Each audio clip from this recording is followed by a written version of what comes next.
एक गांव में एक गरीब कुम्हार रहता था जिसका नाम था ब्रजेश।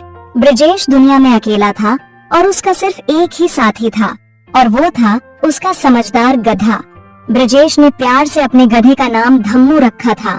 सारा गांव ब्रजेश और धम्मू दोनों का बड़ा मजाक उड़ाता था, क्योंकि धम्मू जितना समझदार था, ब्रजेश उतना ही भोला भाला और बेवकूफ था। एक दिन ब्रजेश दोपहर के समय उठता है और कहीं जाने लगता है। ये देखकर धम्मू उससे पूछता है, मालिक मालिक कहाँ जा रहे हैं? अरे धम्मू, मैं बाजार जा रहा था। क्या है ना कि मेरे मिट्टी के बर्तन बनकर तैयार हो गए हैं, तो जरा इन्हें बेच आऊं, वरना दूसरे कुम्हार के बर्तन खरीद कर लोग अपनी जेबें खाली कर लेंगे, फिर मुझे देने के लिए उनके पास क्या बचेगा, बोल। मालिक, मगर आपने बर्तन तो लिए ही नहीं। वो देखिए, मिट्टी के बर्तनों की टोकरी तो पीछे रखी है। अरे हाँ हाँ, मैं तो बर्तन की टोकरी उठाना भूल ही गया था।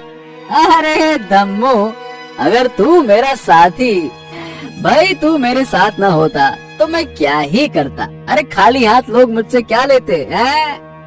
कोई बात नहीं मालिक, लाइए आप टोकरी मेरे ऊपर रख दीजिए, मैं आपके साथ बाजार तक चलता हूँ, इससे आपको आसानी होगी। चलिए मालिक। अच्छा तो चलो ठीक है भाई धम्मू, चलते हैं, चलो। ब्रजेश अपने गधे के ऊपर टोकरी लाद देता है और दोनों हंसते टहलते बाजार पहुंच जाते हैं। वहां पर ब्रजेश अपने बर्तनों की दुकान लगाकर बैठ जाता है और धीमे धीमे उसके सारे बर्तन बिक जाते हैं। लेकिन मिट्टी के बर्तन बेचकर ब्रजेश को ज्यादा फायदा नहीं होता था। बड़ी मुश्किल से वो अपना और अपने गधे का ध्यान रख पाता था। अरे मेरे प्यारे गधे धम्मू, देख भाई, आज बर्तन बेचकर मुझे पूरे 100 रुपए मिले। चल चल चल, तेरे लिए इससे बढ़िया हरी हरी घास खरीदता हूँ, तू खाएगा, तुझे अच्छा लगेगा। चल चल। मगर मालिक, आप इससे मेरे लिए तो चारा खरीद लेंगे, तो फिर आपके लिए क्या बचेगा? वैसे भी महीने में सिर्फ 4-5 बार ही तो आप बर्तन बेचने यहाँ बाजार आ पाते हैं। अरे धम्मू, तो इन सब की चिंता मत किया कर। वैसे भी तेरा हष्ट पुष्ट रहना बहुत जरूरी है। अरे भाई, तुम तो जानते हो ना मैं कितना बेवकूफ हूँ। अरे अगर तुम नहीं होते तो मुझे कोई भी बेवकूफ बनाकर चला जाएगा। और आज का ही देखो, अरे बिना बर्तन लिए ही बाजार में बर्तन बेचने जा रहा था। इस बात पर धम्मू और ब्रजेश दोनों हंसने लगते हैं और फिर ब्रजेश धम्मू के लिए चारा खरीदकर घर वापस आ जाता है। रात में वो अपने लिए 2 रोटी बनाता है और धम्मू को चारा डालकर सो जाता है। उसी रात गांव में एक शातिर चोर घूम रहा था जिसका नाम था बबलू। हाँ, काफी रात हो चुकी है और लगता है इस गांव में कोई न कोई तो घर मिल ही जाएगा जहां मैं हाथ साफ कर सकूं। चलो देखते हैं आज किसका नंबर लगने वाला है। हाँ, कोई है? यहाँ तो कोई। हाँ। बबलू कुछ घरों को ताकने झांकने लगता है। उधर ब्रजेश घोड़े बेचकर सो रहा था और रोज की तरह आज भी वो घर के दरवाजे खिड़की बंद करना भूल गया था। घर के बाहर ही धम्मू खूंटी से बंधा हुआ था और वो भी गहरी नींद में था। अरे, बाकी जिन घरों में मैंने देखा सबके खिड़की दरवाजे बंद थे, लेकिन ये तो खुला हुआ है। अरे यहाँ रहने वाला आदमी लगता है इन्हें बंद करना ही भूल गया। अरे, इसने तो मेरा काम ही आसान कर दिया। चलो अभी अंदर जाकर देखता हूँ। बबलू दबे पांव घर के अंदर जाता है। सबसे पहले तो उसकी नजर खूंटी से बंधे गधे पर पड़ती है जो घर के दरवाजे के पास ही सो रहा था। हैं? ये क्या है ससुरा? यहाँ तो गधा भी पाला हुआ है। रुक जाओ, अभी और अंदर जाकर देखता हूँ क्या क्या माल अंदर दबा रखा है। बबलू धीमे धीमे घर के अंदर जाता है और देखता है कि ब्रजेश एक चारपाई पर लेटा सो रहा था और पूरे घर में मिट्टी के बर्तनों के अलावा कुछ भी खास नहीं था। बबलू सारा घर छानने लगता है। साला, इधर उधर तो कुछ भी नहीं है। लाओ, इसकी चारपाई के नीचे देखता हूँ। बबलू चारपाई के नीचे देखता है और फिर वहाँ रखे एक छोटे से बक्से को भी खोलकर देखता है, पर उसमें बस कुछ सिक्के पड़े थे। काफी देर ढूंढने के बाद भी उसे कहीं भी कुछ काम का नजर नहीं आता। यह देखकर तो बबलू को गुस्सा आने लगता है।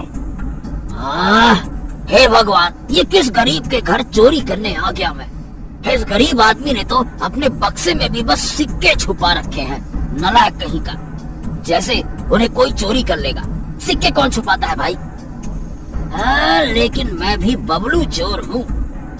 जब किसी के घर में जाता हूँ तो कुछ न कुछ चुरा कर लाता हूँ। लेकिन भला यहाँ से क्या ले जाऊँ? क्या लूं? बबलू सोचते सोचते घर के बाहर आता है कि तभी उसकी नजर वहाँ सो रहे गधे पर पड़ती है।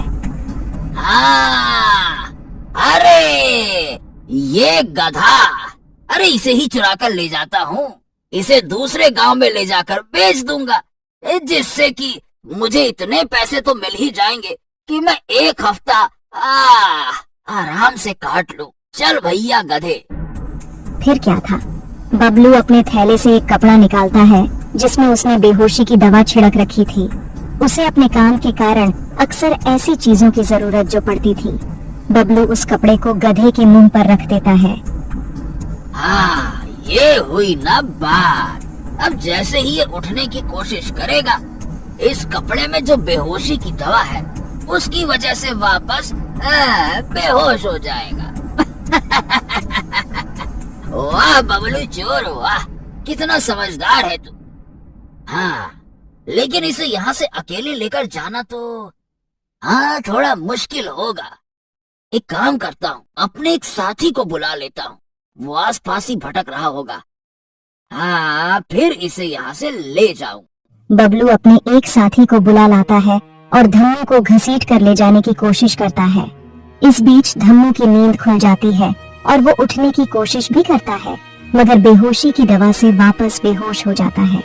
बबलू मन ही मन सोचता है, इसे सबसे पहले जंगल में अपने अड्डे पर ले जाऊंगा, फिर कुछ दिन इसे वहीं रखूंगा और बाद में ले जाकर दूसरे गांव में बेच दूंगा ताकि मैं पकड़ा ना जाऊं।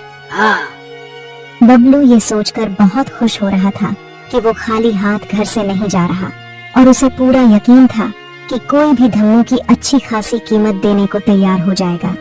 यही सोचकर वो धम्मू को अपने साथी की मदद से उठा लेता है और जंगल की ओर ले जाता है। जंगल के बीचों बीच बबलू की एक छोटी सी झोपड़ी थी जिसे वो अपना अड्डा कहता था।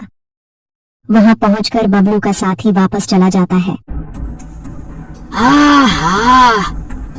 अरे आखिरकार हम आ ही गए। अरे बाप रे बाप, ये गधा बड़ा ही गधा है, मतलब बड़ा ही भारी है ये ससुरा। अरे जरूर इसका मालिक इसे खूब खिलाता पिलाता होगा। अरे भाई, क्या खाता है? लोहे के चने खाता है क्या, जो इतना भारी हो गया?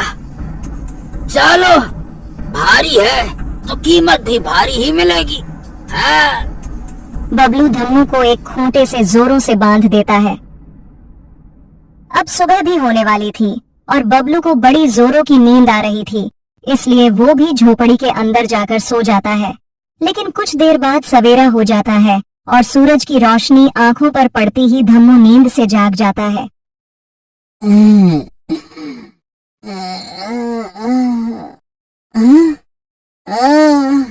अरे ये क्या, ये क्या हुआ था मुझे, और मैं यहाँ जंगल आ गया। ये जंगल कैसे?